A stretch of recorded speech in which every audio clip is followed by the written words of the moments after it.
കൊച്ചി ഇടപ്പള്ളിയിലെ വയോധികയുടെ ദുരൂഹമരണം കൊലപാതകമെന്നാണ് സംശയം. പോണേക്കര സ്വദേശി വനജയാണ് ഇന്നലെ രാത്രി കിടപ്പുമുറിയിൽ ചോര വാർന്ന് മരിച്ച നിലയിൽ കണ്ടെത്തിയത്.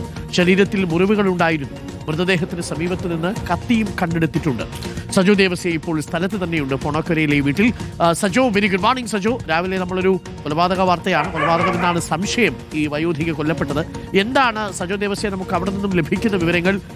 ഇവരെ ആരാണ് കൊലപ്പെടുത്താൻ സാധ്യതയുള്ളത്? എന്തെങ്കിലും സൂചനകളുണ്ടോ?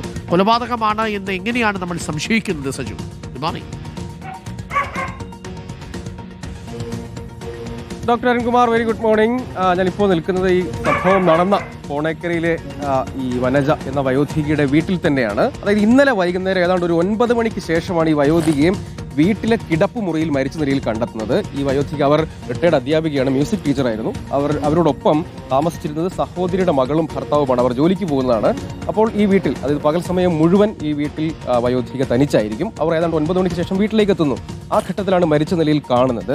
അതിൽ സംശയം, ദുരൂഹത വർദ്ധിപ്പിക്കുന്ന ഒരു പ്രധാനപ്പെട്ട കാര്യം, 2 സാധ്യതകളാണ് പോലീസ് പറയുന്നത്. എളമക്കര പോലീസ് തുടർ നടപടികൾ സ്വീകരിച്ചിട്ടുണ്ട്. ഇപ്പോഴും മൃതദേഹം ഇവിടെയുണ്ട്. ഇൻക്വസ്റ്റ് അല്പസമയത്തിനകം ആരംഭിക്കുകയുള്ളൂ. അതിനുശേഷം പോസ്റ്റ്മോർട്ടം കൂടി വേണം. അപ്പോൾ ശാസ്ത്രീയ പരിശോധനയ്ക്ക് ശേഷമേ എന്താണ് യഥാർത്ഥത്തിൽ സംഭവിച്ചെന്നൊരു വ്യക്തത വരികയുള്ളൂ. 2 സാധ്യതകളാണ്, ഒന്നുകിൽ ആത്മഹത്യ അല്ലെങ്കിൽ കൊലപാതകം. പക്ഷേ അത് കൊലപാതകം ഒന്ന് സംശയിക്കുന്നതിന് പ്രധാനപ്പെട്ട കാര്യം, ഇരു കൈകളിലെയും വെയിൻ കട്ട് ചെയ്തിട്ടുണ്ട്. പക്ഷെ അതുകൂടാതെയും ശരീരത്ത് മറ്റു പലയിടങ്ങളിലായി മുറിവുണ്ട്. അതാണ് സംശയം കൂടുതൽ വർദ്ധിപ്പിക്കുന്നതിന് ഒരു പ്രധാനപ്പെട്ട കാര്യം. മൃതദേഹം കണ്ടതിന് പിന്നാലെ മറ്റ് നാട്ടുകാരെ അറിയിച്ചു. അതിനുശേഷം പോലീസിനെ വിളിച്ചപ്പോൾ മറ്റെന്തെങ്കിലും മോഷണം പോയിട്ടുണ്ടോ എന്ന കാര്യങ്ങളിലടക്കമുള്ള വിശദമായ പരിശോധന ആവശ്യമുണ്ട്. അവർ നാളുകളായി, കഴിഞ്ഞ 30 വർഷത്തോളമായി ഇവിടെ തന്നെ ഈ സപ്തസ്വര എന്ന വീട്ടിൽ തന്നെയാണ് താമസിക്കുന്നത്. അവർക്ക് ബന്ധുക്കൾ എന്ന നിലയ്ക്ക് സഹോദരിയുടെ കുടുംബം ആണ് ഉള്ളത്. ഒന്ന് നിൽക്കാനൊക്കെ അവർക്ക് ആരോഗ്യ പ്രശ്നങ്ങളുണ്ട്, പുറത്തേക്ക് ഇറങ്ങാറില്ല.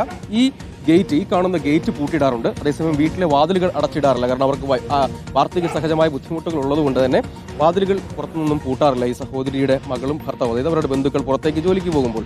അങ്ങനെ അവർ ആ ഘട്ടത്തിൽ എപ്പോഴെങ്കിലും ഇത് സംഭവിച്ചതായിരിക്കാം എന്നാണ് നമ്മൾ സംഭവം അറിഞ്ഞതിന് തൊട്ട് പിന്നാലെ തന്നെ അങ്ങോട്ടേക്ക് എത്തിയ ഇവിടുത്തെ അയൽവാസിയായ ചേട്ടൻ നമ്മളോടൊപ്പം ചേരുന്നുണ്ട്. അതായത് നമുക്ക് സംശയം തോന്നുന്നത് 2ൽ കൂടുതൽ മുറിവുകളുണ്ട്. കാണുമ്പോൾ ഫുള്ളായിട്ട് ബ്ലഡിൽ കുളിച്ചാണ് കിടക്കണത്. അപ്പോൾ അതുകൂടാണ്ട് ഇങ്ങനെ കാലിൻ്റെ അവിടെയൊക്കെ ഇങ്ങനെ മുറിഞ്ഞ മാതിരി മാന്തി പൊളിച്ചാണോ എന്താണെന്ന് അറിയില്ല, കൊണ്ട് വ്യക്തമല്ല. എന്ന് വെച്ചാൽ ഫുള്ളായിട്ട് ബ്ലഡിൽ കുളിച്ചാൽ കിടക്കുന്ന ബോഡി. സാധാരണ നമ്മൾ കൈ മുറിച്ച് കഴിഞ്ഞാൽ കൈയിൻ്റെ ആ ഭാഗം ഇങ്ങനെയുള്ള വരണില്ല. അതുകൊണ്ടാണ് എല്ലാവർക്കും സംശയം തോന്നുന്നത്. ഒരു നായ കൂടി അവിടെ ഉണ്ടായിരുന്നു, വീട്ടിലുണ്ടായിരുന്നു. പക്ഷേ സംഭവം നായനെ രാവിലെ ഇങ്ങനെ തുറന്നു വിട്ട് പലരും പുറത്തുണ്ട്. ഒരിക്കലും ആ നായനെ പുറത്തേക്ക് വിടാറില്ല. നായനെ അങ്ങനെ രാവിലെയൊക്കെ പുറത്ത് കണ്ട ആൾക്കാരുണ്ട്.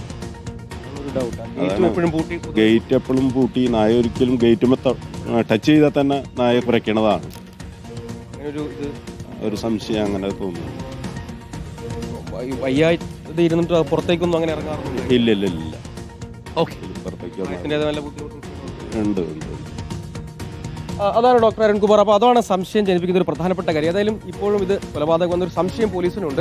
അത് സ്ഥിരീകരിക്കണമെങ്കിൽ ഒരു ശാസ്ത്രീയ പരിശോധനയിലൂടെ, ഒരു അസസ്മെന്റിലൂടെ മാത്രമേ സ്ഥിരീകരിക്കാൻ കഴിയുകയുള്ളൂ. കാരണം ഈ വൂണ്ടുകളുടെ ഒരു സ്വഭാവമാണ് ഇങ്ങനെ ഒരു സംശയത്തിലേക്ക് നയിച്ചത്. അങ്ങേയറ്റം ഞെട്ടിപ്പിക്കുന്ന ദുരൂഹമായ സംഭവം. Okay, thank you Sajo. കൂടുതൽ വിവരങ്ങൾ വരുന്ന മുറയ്ക്ക് നമുക്കത് പ്രേക്ഷകരെ അറിയിക്കാം.